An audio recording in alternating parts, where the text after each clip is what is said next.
Story. Judge Duke and his wife and a number of other folks 20 years ago started praying to bring a ministry here to Pitt County and called Young Life. And so 20 years ago, they were in there praying for 6 months. And talking to Patsy, she said prayer works. And they've done a lot in our community to impact our community. And what you'll hear Judge Duke talk about today will hopefully be a catalyst for some really neat things to start happening in our city. That things that are already happening, but just mobilizing different groups. So thank you, Judge Duke. Let's give it up for Judge Duke.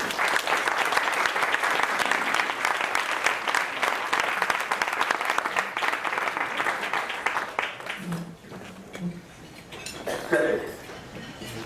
Put that down right there because I have one right up here.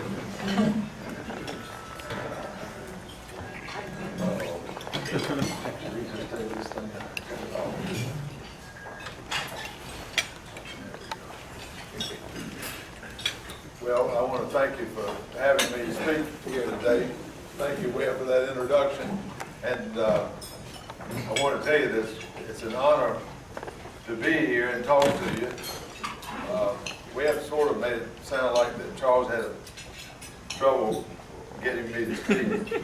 I'm very available. I told him, of course I would. But I want to, it just said that in the email about me being here that I might comment on what plagues America or what plagues our community. And I'm going to suggest to you that the number one plague in America, by far, number one, outstretches number two, which I don't even know what is fatherlessness. Right. Yep. Not motherlessness, fatherlessness. And the email suggested that I suggest ways that we as followers of Jesus might be able to help. And I just had the opportunity to sit beside a young lady from Newbern, Kathy Morris. Just met her today. But, and I'm going to mention some other ministries later on, but I just wanted to comment on what she's doing with Strong on Faith Farms. You know, we have Stroke of Faith Farms, excuse me. Sorry, my eyes. But Kathy was telling me that she just, not long ago, 4 or 5 years ago, adopted a 6-year-old out of the DSS, Department of Social Services. Now, ladies and gentlemen, I'm going to speak to that, but that's what you call getting involved. Now, as most of you probably know, I'm a Superior Court judge. I am a trial judge. I'm a general jurisdiction judge. I just dismissed a jury this morning after they came back with a verdict. And this has been my vocation since January the 1st, 1991. Before that, I served a little over 2 years as a district court judge, which is a limited jurisdiction judge. But I think is the number one most difficult job in the whole judicial system, because district court judges handle family matters. They determine custody of children. And it's a very difficult job, in my opinion. They also hear, of course, limited matters and misdemeanors and that kind of thing. And before I was a district court judge, I practiced law for about 12 years. And before that, I was a clerk for John D. Larkins, Jr., a judge in Trenton. He was a federal judge. And I loved him. I loved the way he was. And I think that maybe gave me the idea of being a judge. I grew up in Farmville, which I think is the center of the universe. People ask me where I'm from. I say I'm from Farmville, but I live in Greenville.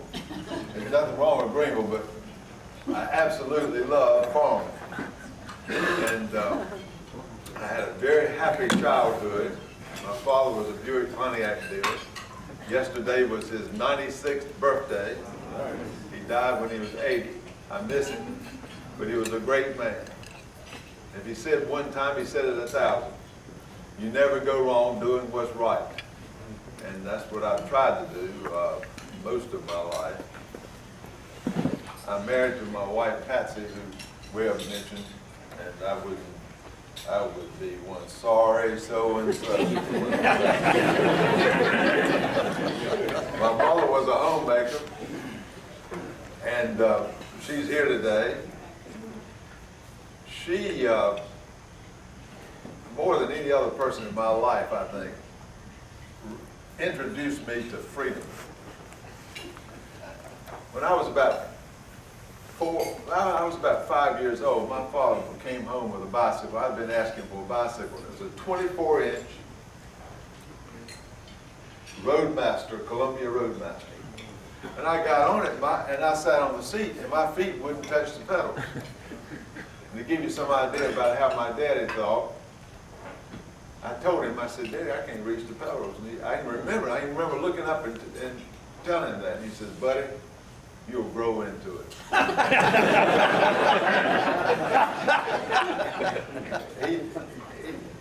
He knew how to make a dollar, and he knew how to keep a dollar. And I rode that bicycle until I was 14. And along the way, I carried the Daily Reflector in the afternoon. That was the afternoon paper. I had two sisters, one of whom is here today, Frankie. She works for Congressman Jones. I just love her. I love my sisters, love my mama, love my daddy, love my wife, love all my children. I'm getting along now.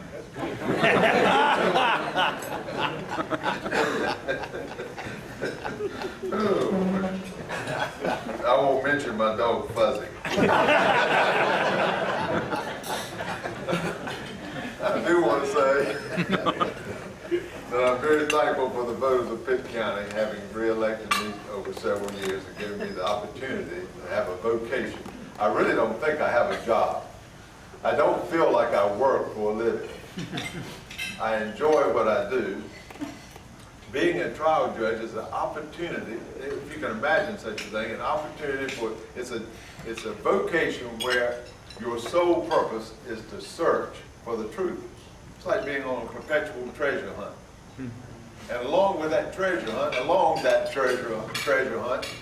you run into hate, love, violence, forgiveness, everything you can think of. Every kind of human attribute, that's what you see. And it's a job where you don't get involved too much in it, but you do what you can as it affects our community and the people who are involved in it. I am the happiest when there's a jury in the courtroom. The jury, as I told them this morning, is like a fresh breeze of spring air when you open your windows in the spring. My wife and I sleep with our windows wide open in the spring, and when the cool air starts coming after winter, raise them up, cut on the big attic fans, bring all the fresh air in. And that's the way it is with a jury. Every week.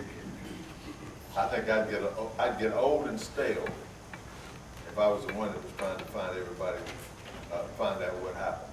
The jury finds the facts. I tell them it is their exclusive task to find the true facts of the case and to render a verdict reflecting the truth as they find it. I'm here to tell you that if a judge follows the correct procedure, applies the rules of evidence correctly, then 999 times out of 1,000, the jury verdict is correct. The only time you hear about aberrant jury verdicts is that the judge didn't have any control over what he was doing and didn't have a clue as to what he was doing most of the time. So it's not the jury's fault, it's not the people's fault. The average jury trial takes about a day and a half, and as I said, it is a search for the truth. The trial is an adversary process. Each side is trying to get out their side of the story. It either involves a plaintiff and defendant, or the state and a defendant. And in a criminal trial, there's a sentencing sometimes. Now, most of the time, that's correct, because 98% of the cases end up in either a plea of guilty or finding of guilty by a jury. And let me tell you one story about truth. We'd been in a trial beginning about, I think it was beginning Monday about lunchtime, and it was Wednesday morning, and the lawyers had argued, and now the jury's gone out, and it was one of the shortest jury deliberations I ever remember. It was maybe 5 minutes, but I'll give them a break and say 10. And they came back guilty. And I left the jury in the box. It was in Greenville. They sit right in front of you in Greenville. And the defense lawyer had his say, and then the state lawyer has his say. One's asking you to leave him in the community and put him on probation. The other one's asking you to say, Judge, he's got a record as long as your arm. You need to get him out of the county. Send him to the Department of Corrections, if you will. And then, after they've had their say, you look at the defendant and you ask him if he has anything he has to say. And this particular defendant says, I said, sir, do you have anything you want to say before I enter judgment? And he looks up at me and he says, yeah, I do, Judge. This is his exact words because I have the transcript. He says, yeah, I do, Judge. When I come in here yesterday morning, I knowed I was guilty. But after what I heard my lawyer tell that jury, I ain't so sure. I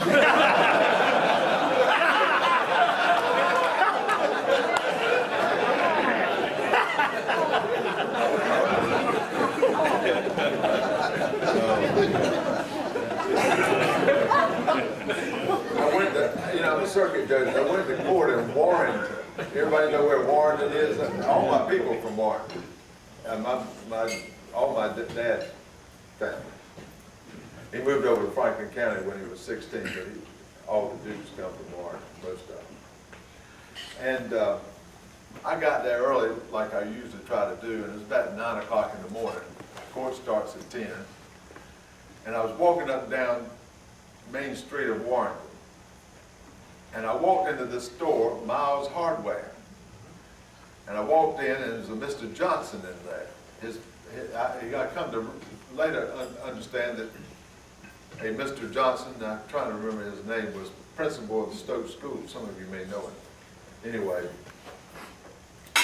I walk around the store, and he's kind of following me. We're talking.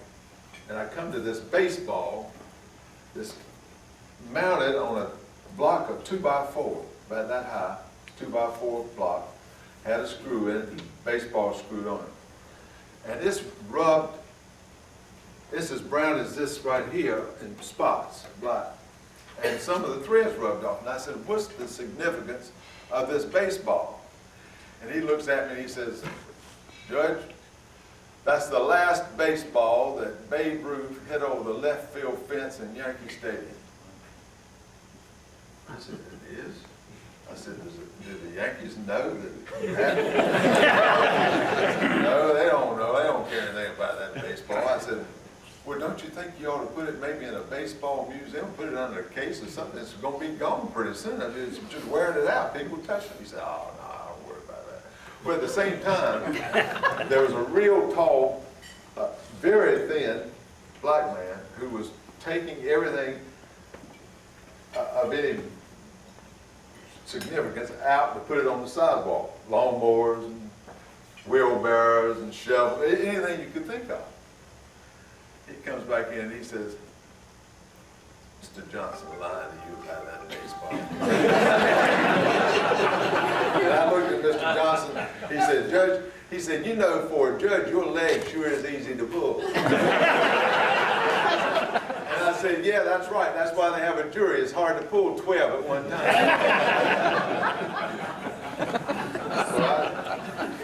So he did pull my leg. You know, in sentencing a defendant, I usually ask that defendant, I have his record right in front of me. And I ask him a number of questions, all designed to determine where he's come from, what kind of history he has. And I've done that over a number of years. And early on, I began to notice that when I would ask a defendant about their family, about his or her family,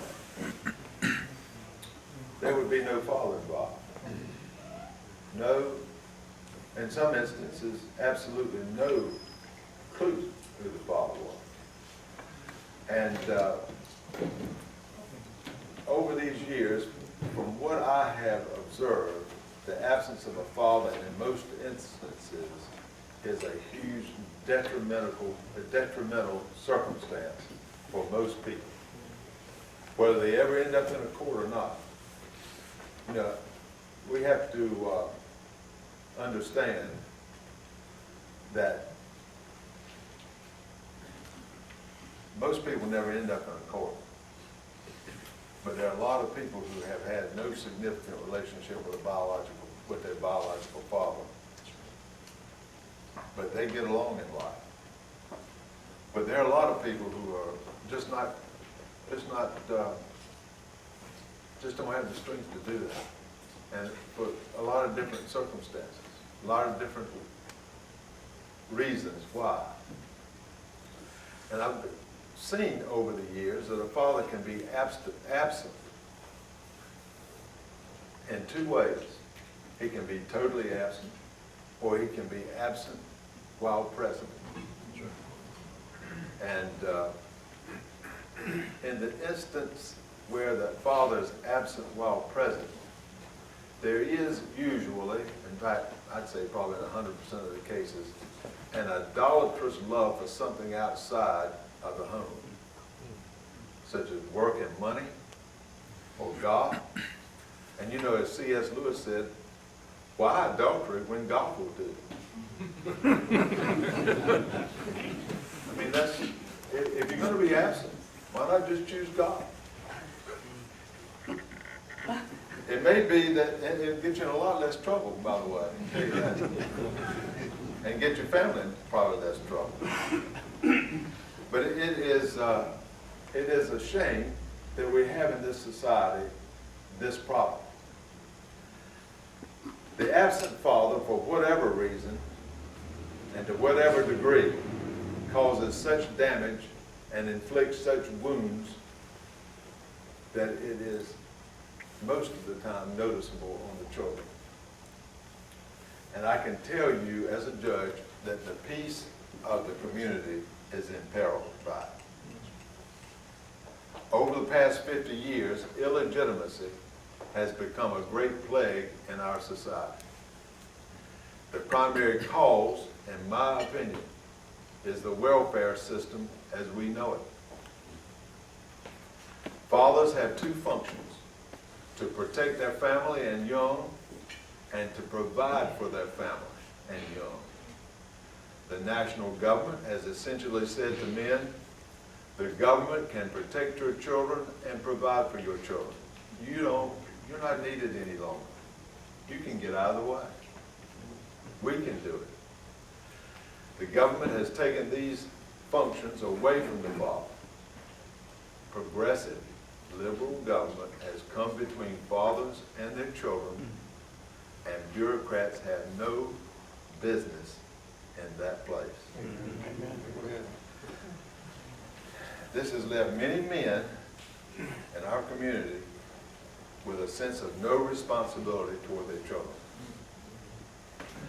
Men with children are left to wander about the community with no sense of purpose, lost and in many cases depressed. Also, employment of low-skilled people is so regulated by the government that it is difficult for people to be hired and fired, thereby increasing the risk to employers to employ low-skilled people. Now, I can tell you this: criminalization of controlled substances, the entertainment industry, the general restraint of daily conversation by political correctness, each has had a huge detrimental impact on our community and men in general. There is very little positive encouragement of men to nurture their children, either on television, by anybody that's associated with what I do. You don't hear many people talking about this. It's not politically correct. Now, whatever the reason, there are now in our community many children who have no positive relationship with their biological father. These very vulnerable children grow up in a very troublesome situation and experience trouble for many years to come. And the effect on children, you know, I'm not a psychologist, but this is the way I look at it. A child is born, that child knows its mother. Been with its mother for 9 months, usually. Smells its mother, tastes its mother. As close as anything in life can be to its mother. Who's this guy over here? That child didn't know. You know, that child knows that man, if he's there, through his voice, because they say they can hear through the room. And they begin to recognize that man as he protects and provides for that child. And that child begins to understand. The father never says the words, "I love you." Never says it. But is always there and protects and provides. As I tell the jury, circumstantial evidence. From those facts and circumstances, that child infers, makes the inference that that man loves him. And that means a lot. That child begins to believe, hey, I'm worthy. He's standing around, he's here, he doesn't have to be here. I'm worthy because he thinks I'm worthy. But if he grows up without a father, without a man in the home, even with a strong mother, he begins to see men and he begins to wonder about men. Hey, they're different. They have different voices, they look different, they walk different. Everything about them is different. Why don't I have one? Where's mine? By the age of 7, they're blaming themselves. I'm not worthy. If I was worth anything, my father would be here. He would be protecting me. He would be providing for me. Where is he? There's something wrong with me. And then, as he grows older, she grows older, about 11, 12, 13 years old, all of a sudden it's a realization, I'm not it. I didn't do anything wrong. It's not me. And that, in many instances, that feeling of being not worthy turns into anger. And people go out on the streets. And they look for identification. They look for affirmation. They look for leadership, teaching. They look for, you know, what I look for occasionally. Going on a fishing trip, bonding with males. There's a whole gang situation. And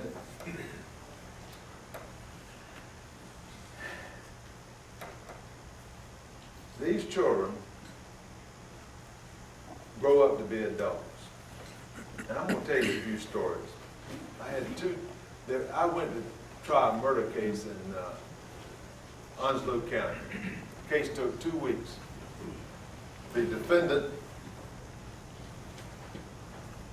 found guilty of murdering a man with a bat. And the facts were that they took the man out of, kind of coaxed him out of a bar. He was a member of a fairly prominent family in Onslow County, but he was an alcoholic. And he hung out at this bar, and these 2 Marines coaxed him into their pickup. We're going to rob him. Took him down a dark road, feigned a flat tire. One Marine, the victim sitting in the middle of the truck. He gets out, he walks around the truck to look at the flat tire, which they said was on the driver's side on the back. And the other Marine follows him. The other Marine pled guilty before the trial and testified against the co-defendant, the Marine was trying to murder. And as the driver, the defendant, gets out of his truck, he picks up a bat out of the back of the pickup truck and beats the man till you couldn't recognize his head. Now, he sits there for 2 weeks. We try this case, we look at these pictures. This man never had one bit of an expression of any kind. No expression. Pictures would pass right through him, right to his lawyer. Nothing. From my vantage point on the bench, right across the top of his head, were seated a man, a woman, and 2 teenagers. They sat there all week, same place. Every time I'd look at him, look at his lawyer, couldn't help but see about 5 rows, 10 rows in from the first bleacher, just one group of people. He's found guilty. We go through the process I've already told you about. The state has its argument. The defendant's lawyer has his argument. Then I have him stand up. And I said, "Are these your people back here?" And he said, "Yes." Don't show no emotion. Zero, none. Like he's paper. I said, "That your mother?" "Yes." "Are your brother and sister?" "Yes." "He your father?" "Yes." "Your biological father?" First time. His eyes welled up. First emotion he's shown in 2 weeks. With one question. I said, "When did he leave you?" "He left me when I was 15. I said, "When was the last time you saw him?" "The day he walked out the door." This boy grew up in Iowa. His daddy moved to California. And his mother, who I can't help but see, is like this. That was a divorce. That wasn't a father who just had his child and moved away or just never showed up. That was a divorce.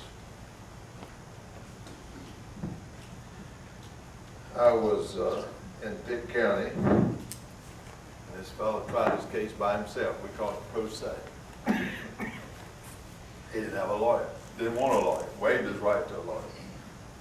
He was found guilty of possession of heroin. In picking the jury, he picked this juror he looked like John Wayne.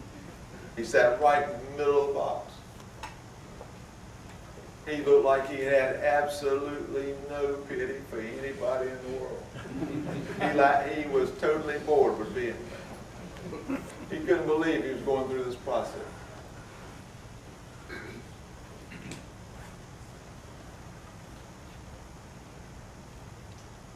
They come back with a verdict of guilty. First time I've heard, he has another possession of heroin case. He pleads guilty to that, and I'm going to sentence him to these 2 possessions of heroin. I leave the jury in the box. It's the last case of the week. This fellow's sitting in the middle. He's ready to go. You can look at him and tell. I go through this process. The defendant argues, the state's lawyer argues. I ask the defendant, I say, "You got anything you want to say?" "No, sir." I start asking him about his mother, his father, his children. And not his father yet, but his brothers and sisters and his father. And I say to him, I said, "Well, tell me about your father." He's standing like this, and the jury's sitting right there. Right there, right along that angle. And he hadn't said anything the whole week, Carl. He didn't have any question of any witness. He just sat there. Be very respectful. nice guy. I ask him that question. One tear pops out and slowly makes this.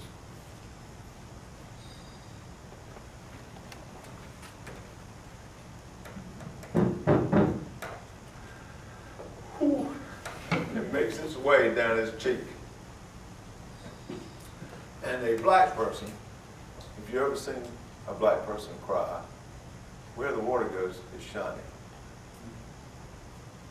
And this white John Wayne sitting there, and everybody in that jury was just like I am right now. They just couldn't believe it. It was one of those moments. And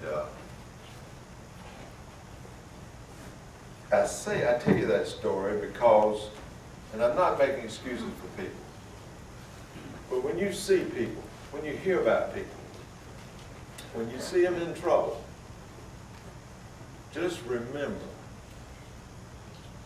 that their path has been different from your path. And as I said, put in this paper here,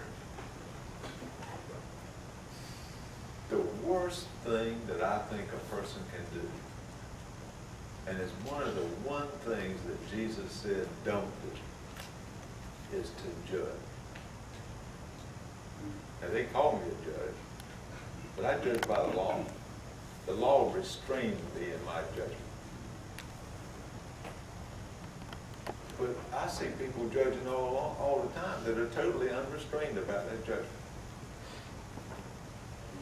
They have a judgment about most anything you want to ask them about. And this business of judgment, don't get me wrong, I'm not talking about tolerance.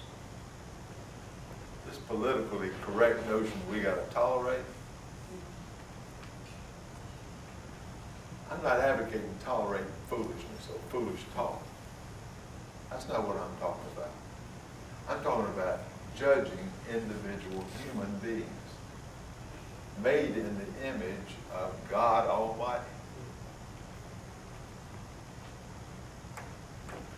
You know, we were talking about, Kathy Morrison and I were just talking, she made a statement about the fact that most of these children that she deals with in juvenile justice, they don't mean to be there. She would like to hug them, hug some of them, adopted one of them. She says she doesn't see many people, and maybe never seen anybody that was truly evil. Now I'm going to tell you, ladies and gentlemen, I've been in the courtroom for 20-some years, and I can count on one hand the number of people I've seen in the courtroom who were evil. Less than this. And when they're in there, you can feel it. It's like a different kind of electricity, and static electricity in the room. And you know it when you feel it. You know something's different. It's an amazing feeling. Now, I've been in the courtroom with murderers, every kind of crime you want to talk about.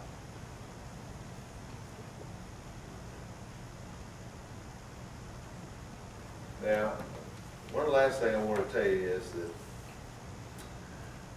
this fatherlessness knows no racial, gender, or economic distinction. There is none.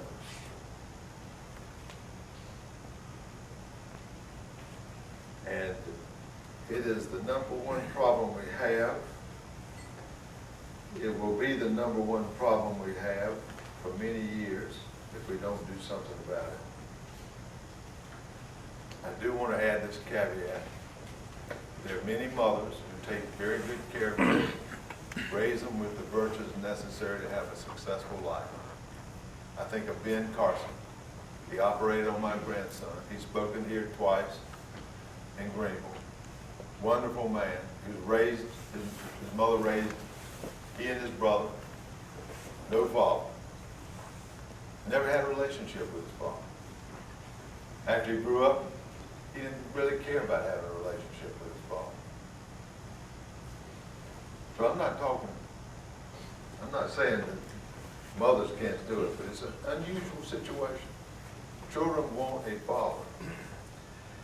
And again, I want to add this one thing. It is not an excuse for crime. There is no excuse for criminal conduct, in my opinion. There are degrees of criminal conduct, and they're punished by the state's laws in different degrees. And that's what I do. And most of the time, in fact, 99 times out of 100, people understand what you're doing, and they don't have a bit of problem. I run into people all the time. They come up to me and say, "Judge, you sent me to prison for so-and-so number of years." And I said, "Well, good. Did it do any good?" He said, "Yeah, it did, Judge. As a matter of fact, it did." And they tell me this story. I tell you one, this reminds me of a story. I was walking into the train station on 10th Street to get a cheese biscuit.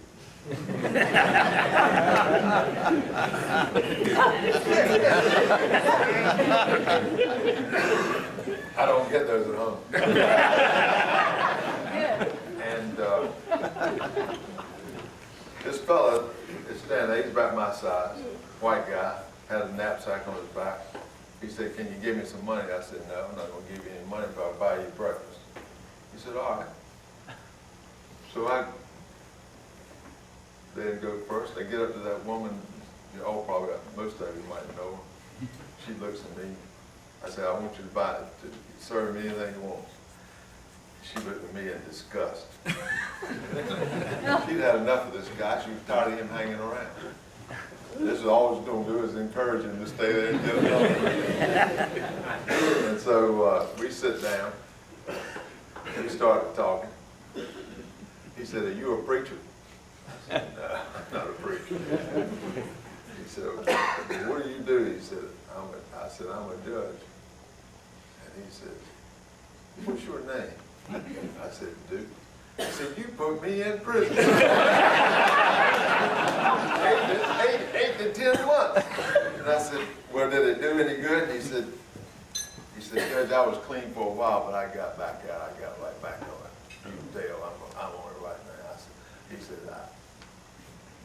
I don't know what to do." He said, I'm just lost. I'll be honest with you, I'm lost. I said, "Well, tell me about your daddy." He looked at me kind of strange, nobody ever asked him about that. I said, "Tell me about your daddy." He said, "Well, my mother and he separated when I was about 11 years old. I think he said 11, might have been 16. I can't remember, some time. He was 31 at this time." I said, "Do you know where he lives?" And he said, "Yeah, I think I know where he lives." I said, "Do you want to straighten your life out?" He said, "Yeah, I do, Judge. I'm tired of going to prison." I said, "Well, I'll tell you what you do. I'm going to give you some advice." I said, "Go find him. Tell him you forgive him. Over the years after that, you'll probably learn to forgive him. And just go see if you can figure it out on your own. But you need to let him know that you didn't appreciate the fact that he left you and didn't show up anymore after that because you had told me that. And you forgive him. Forgiveness will free you." I had a devotion this morning about forgiveness. The Lord's forgiveness. It's Matthew 6, right after the Lord's Prayer, about the forgiveness of the individual and God. You got to have both of them. And if you don't forgive, He's not going to forgive you. And you just need to forgive Him. And then that'll free you. But right now you're under bondage. You're not going to be forgiven if you can't forgive. He said, "All right, well, I don't know whatever happened to him, but that's what I told him." And the last thing I want to say is that, the last verse of the Old Testament is Malachi, let's see, Malachi 4:6. And it warns us. Clear warning. Just like, I'm in CBS, just like Jeremiah and Ezekiel tell us. gives us clear warning. It says, and he will turn the hearts of fathers to their children, and the hearts of children to their fathers, lest I come and strike the land with a decree of utter destruction. That's the warning. The land with a decree of utter destruction. That's what we're looking at. I believe that. I've seen it. Just a matter of time. It's interesting that the first verse of the Old Testament talks about God's creation. How beautiful it is, how good it is. The last verse is telling us he's going to destroy it if you don't do right. If you don't reconcile with your children. And then what's the answer? It's like it's a miracle. You turn to the next page, it says New Testament. Matthew 1, the book of the genealogy of Jesus Christ, the son of David, the son of Abraham. There it is, simple. I don't know why we can't follow it. But we're always amazed, aren't we, Sam, that the children of Israel couldn't follow it, couldn't figure it out. But anyway, I wish I could leave y'all looking for a story that would leave you on a little happier note. I do want to thank all of you for being jurors, if you've been a juror, and how much I enjoy having you in court, because it is it's the most pleasurable part of my job. Now, as I turn the jury loose, I always ask them, do they have any questions? So I'm going to ask y'all, if you have any questions, a lot of this stuff I left out, you know, because my wife's giving me. Anybody have any questions? We're good. Yes. You told me a story about a corporate court that said something to you after you got done. She had never worked in court with you. Can you tell that? Well, I was in Lee County, and thank you for asking me that question, because I want to talk about two things: building hope, Third Street mentoring, and stroke of faith. I was in Lee County. It was probation violation week. This fellow standing in front of me, he looks at me, he says, Judge, he says, I've been in jail for like 90 days. Whoa. He said, now, I had a man from a church or from some organization visit me, and I have found Jesus. I have really found him. Now, you hear people say that in jail, and some people, some court personnel, you know, they get cynical about it, don't they? But all you have to remember is that really he might be telling you the truth. That's true. And so you have to treat it as being true, whether it's not true. And I told him, I said, you know, I asked him about his father. He hadn't had a relationship with his father. And I said, you know, I believe, and this just came out of my head, and I think maybe, I may have read it somewhere, but I said, I believe that every person's heart has a hole in it, like a keyhole. And the father, not the mother, but the father holds the key that can unlock that heart and free the man or the woman and just let them blossom. My father did that for me. I didn't tell him that about my father. But then I said, if that person is not capable of doing that, if your father is not there, maybe he was killed in an automobile wreck, maybe whatever. If that person, that father is not there, our heavenly Father has a duty. Has a duty. And all you got to do is ask him to use it. That's it. Just ask him. Simple. Just ask him. He'll take that key. He'll unlock that heart and set you free. And, you know, I hope that helped him. in this situation, in his situation. I never saw him again. Most of the people I don't see again. I don't know what happens to them. Any other questions? You were going to talk about Bill? Oh, yeah, let me just say, building hope. You want to get involved in the community? Building hope.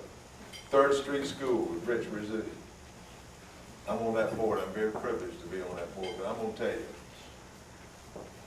as Young Life says, it's all about relationships. You can give all the money in the world, but it's like you're going to have to do like Kathy Morris does. You got to hug them, and you got to walk beside them, and you got to be involved with them. And it takes time. But it's a fun thing. Now, I don't do it much, but the times that I have done it, it's actually, you get more blessing than they do.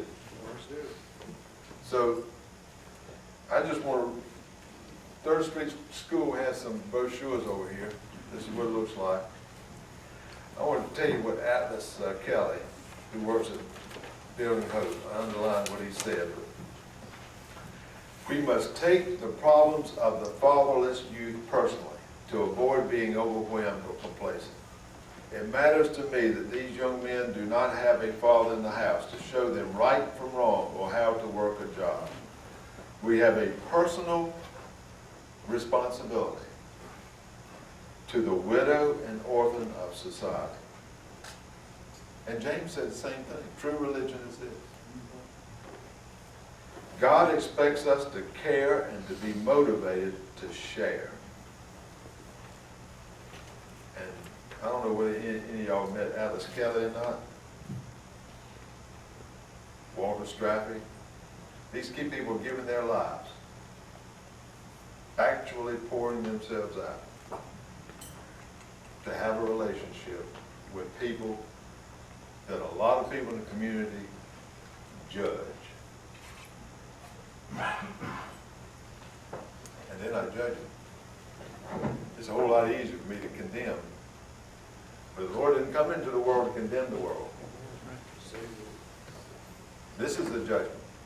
That light came into the world. Men love darkness.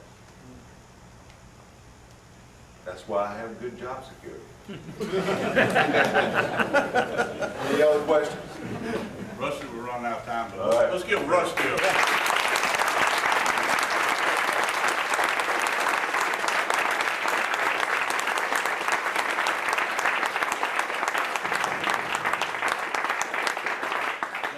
I refer to him as Rusty because he mentioned relationships. I like for our relationship to be on a first name basis instead of Judge or Your Honor. That's right. I agree with that 100%. For relationships, you know, when we bring people in as guest speakers, especially if they're in a occupational profession that I know little about, like the judicial system, I always pick up a nugget or two. And one of the nuggets I found in dealing and getting Judge Duke here is that, you know how he talked about at the end of the case how he has a conversation with the defendant? It's not required. It's not by law. As a matter of fact, the poll, wait a minute, we got some media in here. That's not a Gallup poll. That's the Pruitt poll now, okay? Indicates most judges stay away from it. But it is about relationship. And it is about him caring and loving for that individual. So we're honored to have a person like Judge Duke in the judicial system that is living out his faith. Amen. Love the Lord your God with all your heart, soul, and mind, and love others like you love yourself. Amen. Thank you. Amen.